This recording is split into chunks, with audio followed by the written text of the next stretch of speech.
Guru Busters!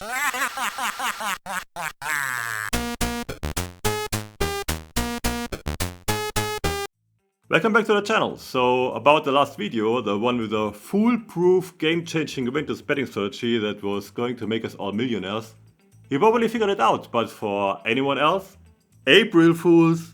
Now this wasn't just a random prank. As you know, this channel is all about exposing the tactics used by fake trading and betting gurus. So I decided the best way to illustrate their methods was to use them myself, just for one day. But here's a crucial point I want to make right up front, because it's key to understanding how these deceptions work. And it's a trap many fall into. The data I showed you in the video, the match results, the historical odds from Bet Explorer, the profit calculations in that Google sheet, that was all 100% real. I didn't fake the numbers. However, and this is the absolute core of the trick, just because the historical data is real, doesn't make the strategy valid or predictive. What I presented was a classical case of hindsight bias. I looked back at past data, found a pattern that happened to be profitable, betting Juventus at home, and then presented it as if I had discovered a predictive edge beforehand. This is exactly the kind of trap that not only scammers abuse, but also that naive bettors fall into when doing their own analysis.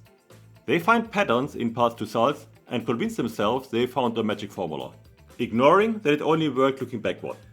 So today, we are not just breaking down fake guru tricks, we are also looking at a critical flaw in analysis that everyone interested in betting needs to understand.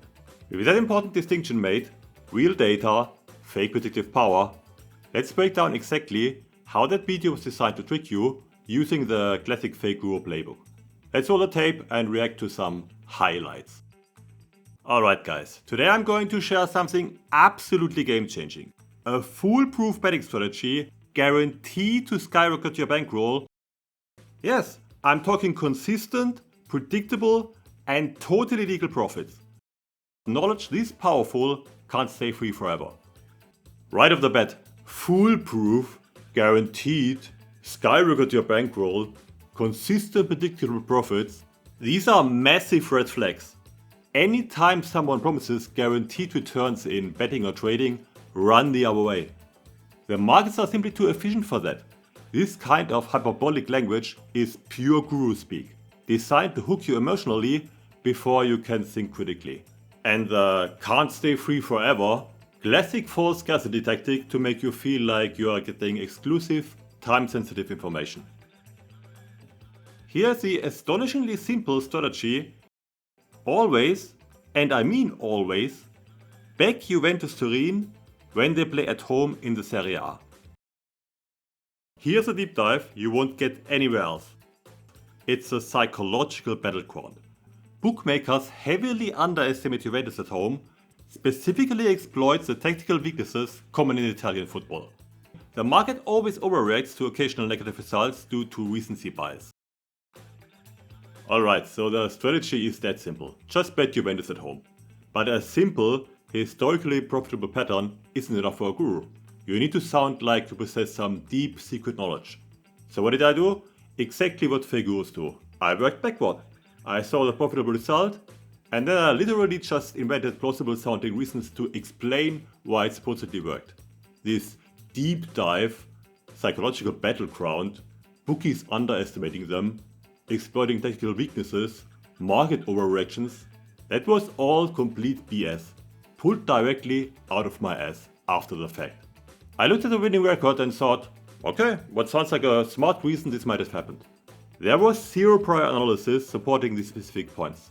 No data showing bookies actually underestimated favorites in Italy consistently in that period before the bets. And no tactical analysis proving those specific weaknesses were exploited that way. It's a storytelling trick. Find the conclusion first, Juventus wins at home historically, then invent the supporting arguments. Real analysis works the other way around. You form a hypothesis, then test it. What I did here, pure narrative construction built on hindsight, designed to make a lucky historical pattern look like a repeatable, knowledge-based edge. I've been using this strategy for years and my results speak for themselves.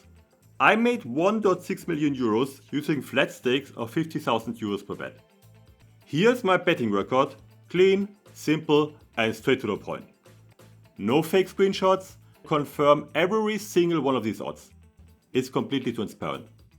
Okay, this is Guru Tactic 101. Straight out of the playbook used by the infamous Trading the Market YouTube channel and countless others. I even leaned into saying no fake screenshots to make the spreadsheet seem more transparent and legitimate. A spreadsheet is the easiest thing in the world to fake, or perhaps more accurately, to misrepresent. Anyone can type numbers into cells. Notice I explicitly said you could check the odds on Bet Explorer, and yes, as we established, those historical odds and match results were real. But the entire deception lies in pretending I actually placed those bets at those stakes at that time, because I supposedly knew this was a winning strategy. That's the core con, making it look like foresight when it's purely hindsight. They present these detailed records implying they had the magic insight back then, when in reality they just looked back at what already happened and picked something that worked historically. This is exactly why on this channel I constantly hammer the point, demand verifiable, notarized betting records. A spreadsheet, even one with historically accurate odds, means absolutely nothing as proof of actual betting activity or skill. It's digital paper anyone can scribble on retrospectively. And let's talk about those €50,000 flat stakes. In the video I brushed it off as keeping it simple. In reality, using flat stakes like this is incredibly dumb betting practice. You need to adjust your stake based on the odds and perceived value. Betting the same 50,000 on an outcome at 4.0 odds as you do on a heavy favorite at 1.07, that's utterly ridiculous risk management. No serious bettor does that. Furthermore, think about bankroll management. If I had supposedly made 1.5 million profit, why would I still be betting only 50,000 like at the beginning? Any sensible approach involves adjusting your stake size relative to your bankroll. Sticking to the exact same stake after such massive hypothetical gains makes zero logical sense. So why did I choose flat stakes for the prank? It was another manipulative tactic. Using a more realistic staking plan like percentage-based staking or even a simplified Kelly approach would have shown the recent poor performance much more drastically in terms of bankroll percentage swings. Flat staking smoothed the graph out. More importantly, it allowed that one big win against Inter in February at juicy odds of 4.0 to provide a massive, disproportionate boost to the absolute profit figure right near the end. This let me create the narrative that the strategy was booming again after the slump, making the final result look deceptively strong and recovering. In contrast, using a bit more realistic, odds-adjusted, variable staking plan would paint a very different picture. As I'll show you with a comparison graph right now, with variable staking, the performance since the start of 2024 would have actually headed south much more dramatically. The losses during Juve's slump would have eaten away a larger percentage of the hypothetical bankroll, and that single win against Inter, while nice, wouldn't have been nearly enough to reverse the clear downward trajectory relative to the peak. Flat staking conveniently masks this ongoing decline. And here's another layer. I could have easily made this fake record look even better by selectively editing it. For example, when Massimiliano Allegri left Juventus and things got shaky, I could have simply deleted those subsequent drawing home games from my record and claimed, oh well, obviously I paused the strategy then. It was clear the team was in disarray, so I waited for them to find their rhythm again. It's incredibly easy for gurus to invent convenient, plausible sounding reasons after the fact to explain why they supposedly skipped the losing periods. But I didn't manipulate the record like that for this prank because I specifically wanted to demonstrate how misleading even unmanipulated historical data can be when presented as a predictive strategy. You don't even need to cherry pick bets. Simply hindsight bias applied to real, complete historical data is often enough to create a convincing illusion that fools people. That's a trap everyone needs to watch out for, not just with gurus, but in their own analysis too. This isn't just blind luck. Statistically significant with a p-value of just 0.236%. Bayern Munich in the Bundesliga has been even more dominant. You'd actually be losing money. Dominance alone isn't enough. The real edge lies in how the betting market undervalues Juventus specifically. Okay, let's break this down. First, the p-value, 0.236%. Sounds impressive, right? Super low chance of being random luck. But here's a dirty secret. Throwing out a low p-value after you've tortured the historical data to find a pattern is completely meaningless. This is a classic statistical fallacy called p-hacking or data mining. What is p-hacking? It's when you analyze a large dataset, trying out lots and lots of different comparisons and applying various filters until you eventually stumble upon a result that looks statistically significant, usually defined as a p-value below 5% or 1%. The problem is, if you run enough tests on purely random data, you are bound to find something that looks significant just by sheer chance. It doesn't mean you've discovered a real, repeatable effect. It just means you looked hard enough to find a random fluctuation that happened to fit your criteria. Think of it as shooting arrows randomly at a barn door, then drawing the bullseye around wherever one happened to land. So yes, the calculation giving 0.236% for that specific heavily filtered dataset is mathematically correct, but it tells you absolutely nothing about predictive value. It's an artifact of the filtering process, not evidence of a real, repeatable edge. Applying random filters until something sticks is not legitimate analysis. And you see people doing this kind of flawed analysis all the time online. They use various backtesting software or spreadsheets, find some trend that made money historically, maybe they will test hundreds of combinations, specific leagues, how many games a team has won in a row, how often they shot or conceded over 1.5 goals, or even mix in their bullshit model. The funny thing is, most of the time, the patterns they find aren't even statistically significant by p-hacking standards. They often don't know the first thing about p-values or statistical testing. They just see a positive number and immediately assume it means something predictive. They mistakenly equate any past profitability with having found a real, usable edge. It's a fundamental misunderstanding fueled by wishful thinking. Now about the comparison to Bayern Munich and the line dominance alone isn't enough. This part wasn't misdirection. I genuinely put it in because I think it illustrates a really interesting and important truth about betting markets. Market efficiency. Just because a team was incredibly dominant historically doesn't automatically mean blindly betting on them would have been profitable, even in hindsight. Why? Because the betting market is generally pretty quick to adjust. If a team is crushing everyone, their odds shorten significantly. Bayern is a prime example. Dominant, yes, but the odds reflected that, making blind betting a losing proposition. And it's not just Bayern. Let's look at some other dominant forces in European football. Take Paris Saint-Germain. Hugely dominant in Ligue A. Multiple titles since 2012. If you had bet on them every single home league game since 2012-2013 using the Bet Explorer Max odds, you would have lost money. How about Manchester City in the Premier League? Unprecedented dominance recently.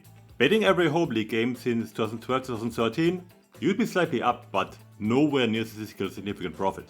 Looking at historical data like this is a normal, even useful exercise if you're generally trying to understand market dynamics. It should interest you if you're into betting analysis. But the moment you find a pattern like the Juventus one, isolated with filters and presented as a predictive strategy with a low p-value, that's p-hacking. And let's add one more dose of reality. Even if you could somehow identify a situation where the market was generally underestimating a team for a period, a real bias, how could you actually trade that?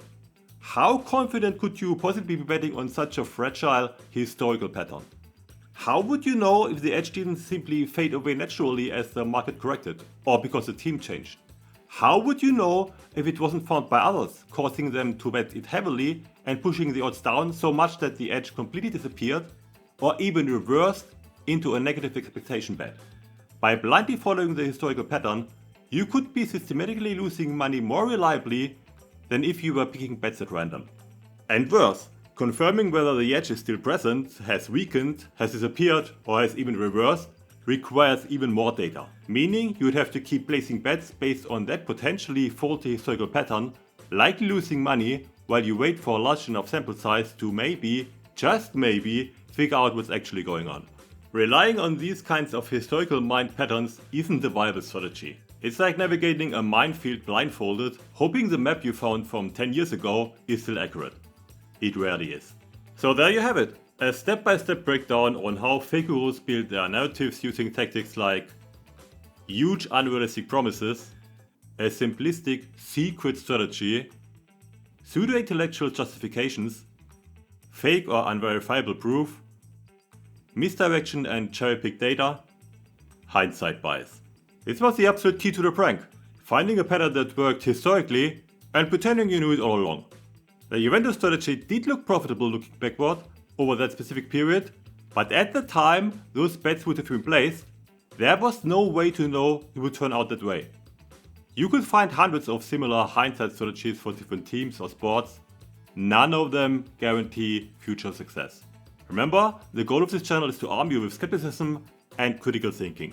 Always demand real, notarized proof, not screenshots or spreadsheets. Understand that there are no guaranteed shortcuts in betting or trading. Be wary of anyone selling you a dream that sounds too good to be true. And if this breakdown helped you think more critically, smash the like button, hit subscribe and ring the bell, because every time you do, one fake guru cries. Until next time. Guru Busters!